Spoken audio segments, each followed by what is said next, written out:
Hello students, welcome to winning कस्ट online classes.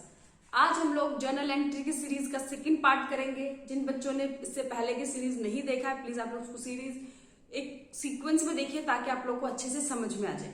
ये journal entry इस तरह से कराने का मेरा मोटिव ये है कि आपको जर्नल जो है बेसिकली अच्छे से क्लियर हो जाए। ये नहीं कि आप लोग रट लो कि ठीक है कैश की एंट्री होती है, सेल्स की एंट्री ये होती है, परचेज की एंट्री होती है। नहीं, रटने से हो सकता है 11th क्लास में आप पास हो जाएं, लेकिन आगे जो लाइफ में आपके बहुत सारी डिफिकल्टीज आएगी। 12th क्लास में आप अच्छा स्कोर नहीं कर पाओगे क्योंकि पेपर का जो पैटर्न है बहुत कुछ बदल गया। अब जर्नल बेसिकली बहुत ज्यादा एग्जाम में आने लगे, तो इसीलिए मैं आपको इस तरह से पहले कुछ क्वेश्चंस में बताया था, आपको जर्नल इस तरह सिखाऊंगी। उसके बाद जैसे आपकी बुक में फॉर्मेट है, डेट, पर्टिकुलर, जेएफ या एलएफ किसी की बुक में दे रखा हो, डेबिट क्रेडिट, वो सीखेंगे। बट ये क्लियर करना बहुत जरूरी है ताकि आप लोगों को इतना समझ में आ जाए कि 5 टाइप के बेसिकली अकाउंट होते हैं: modern account, assets account, liability account, expense, revenue और कैपिटल अकाउंट। सबसे पहले आपको पता होना चाहिए कोई भी अकाउंट है, इन पांचों में से कौन सा अकाउंट है। अगर इंक्रीज होती है तो क्या होता है, डिक्रीज होता है तो क्या होता है। फिर से बताएं, क्योंकि एसेट्स और एक्सपेंस जो है इंक्रीज होने पे डेबिट होता है क्योंकि उसका बैलेंस हमेशा डेबिट होता है। जिसका बैलेंस डेबिट है, बढ़ने पे वो डेबिट होगा और घटने पे वो क्रेडिट होगा। जिसमें हमारा जो लायबिलिटी है, रेवेन्यू है और कैपिटल है, इसका बैलेंस हमेशा क्रेडिट होता है। जब इंक्रीज होगा तो क्रेडिट, डिक्रीज होगा तो डेबिट। जिसका जो बैलेंस होता है वो इंक्रीज होने पे वही होता है और डिक्रीज होने पे उसका बैलेंस का ऑपोजिट उल्टा हो जाता है। बस इतनी सी चीजें आपको याद रखनी है। इसके हिसाब से आपके सारे जर्नल एंट्रीज क्लियर हो जाएगी। चलिए हम एक क्वेश्चन और हिसाब से कर लेते हैं। उसके बाद जैसे आपको बुक में दे रखा है उसके हिसाब से जर्नल हम करेंगे, उसको फिर माइंड में रखेंगे। ये नहीं करेंगे, ये अभी हम कॉपी में इसलिए कर रहे हैं ताकि हमको करने की हैबिट हो जाए। आपको 5-6 ऐसे क्वेश्चंस करने, फिर आपका ब्रेन ऑटोमेटिकली सोचने लग जाएगा कि ये एसेट्स है, ठीक है, इंक्रीज हुआ है डेबिट, डिक्रीज हुआ है क्रेडिट। वो धीरे धीरे प्रैक्टिस से आएगी, एकदम से आपके दिमाग में क्लिक नहीं करेगा। इसलिए आप लोग इस तरह से कॉपी में पहले क्वेश्चन कम से कम 5 से 6 क्वेश्चन करिए। इससे आपको इतना फायदा होगा, आप लोग देखेंगे। डायरेक्ट जनरल एंट्रीज करोगे आपको लगेगा मेरा टाइम बच रहा है, बट वो टाइम नहीं बच रहा है, अल्टीमेटली आप लोग गलत तरीके से कर रहे हो। इस बात को हमेशा समझ लेना। चलिए आज हम क्वेश्चन स्टार्ट करते हैं। सबसे पहले फर्स्ट एंट्री हमेशा क्या होती है, बिजनेस स्टार्ट करने की होती है। राम, श्याम, मोहन, किसी का भी नाम दे देंगे कि उसने बिजनेस स्टार्ट किया। आपने अकाउंटिंग इक्वेशन में भी देखा था, जब भी कोई भी प्रोप्राइटर बिजनेस स्टार्ट करता है तो अपने साथ वो कुछ ना कुछ पैसा लेकर आता है। तो अभी वो कितना लेकर आए, 1 लाख रुपए बिजनेस में लेकर आए। बिजनेस में देखो क्या क्या चीजें इन्वॉल्व हुई, क्या क्या आया इसमें। अकाउंटिंग इक्वेशन भी बनाते थे तो क्या दिखाते थे, कैश आया और दूसरा कैपिटल। कैपिटल क्या होता है, प्रोप्राइटर जितना पैसा बिजनेस में अपने के लिए पर्सनली लेकर आता है, बिजनेस के लिए वो क्या है, लायबिलिटी। तो कौन से 2 अकाउंट है इसमें, कैश और कैपिटल। कैश क्या होता है हमारा, एसेट्स, कैपिटल कैपिटल। बिजनेस में जब प्रोप्राइटर अपने साथ पैसा लेकर आया तो कैश क्या हुआ, इंक्रीज हो गया और कैपिटल भी इंक्रीज हो गया। कैश इंक्रीज होता है तो कहां पे आता है, डेबिट में। कैपिटल का बैलेंस हमेशा क्रेडिट होता है, वो इंक्रीज हुआ है तो क्रेडिट में। अगर जनरल करना चाहो तो ऐसे भी कर सकते हो, कैश हमने डेबिट किया है और हमारा कैपिटल क्रेडिट में है तो टू कैपिटल अकाउंट। 2 यहाँ पे बेसिकली क्रेडिट की एंट्री के लिए हम यूज करते हैं। दूसरा है पेड इनटू बैंक। मतलब क्या है पेड इनटू बैंक, कि आपने अपना कैश बैंक में जमा करा दिया। ठीक है, आपके पास से कैश चला गया लेकिन बैंक में पैसा डाला तो बैंक तो बढ़ गया आपका। तो कौन कौन से 2 अकाउंट इन्वॉल्व है, बैंक और कैश।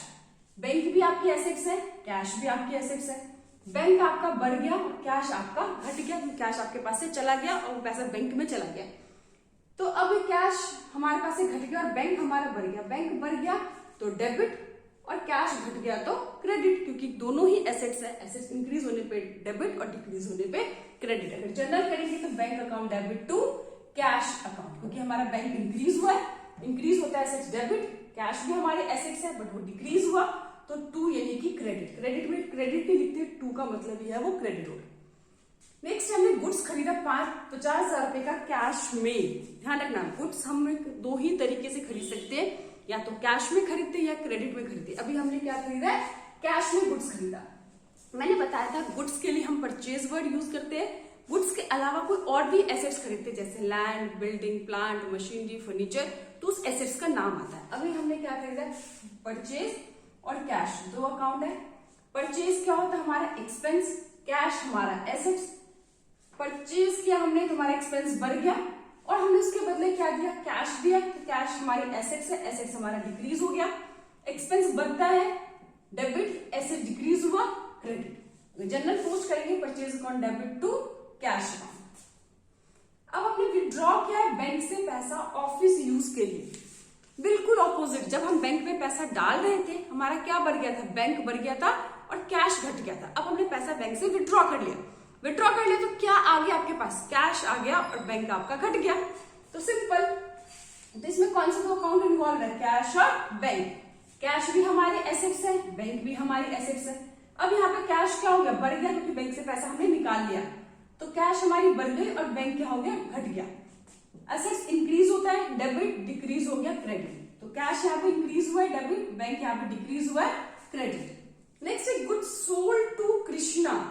अब हमने उधार में सामान बेचा है। ध्यान रखना कि जब भी हम क्रेडिट में गुड्स सेल करेंगे हमारा क्या बढ़ेगा, डेटर, क्योंकि अभी उसने हमें कैश नहीं दिया है। और जब उधार में खरीदेंगे क्रेडिटर, डेटर हमारी एसेट्स, क्रेडिटर लाइबिलिटी। ये चीज आपको हमेशा याद रखना है, बार बार मैं इसीलिए बता रही हूँ, जितनी बार सुनोगे उतनी बार आपके जो कंसेप्ट है और ज्यादा क्लियर होगी।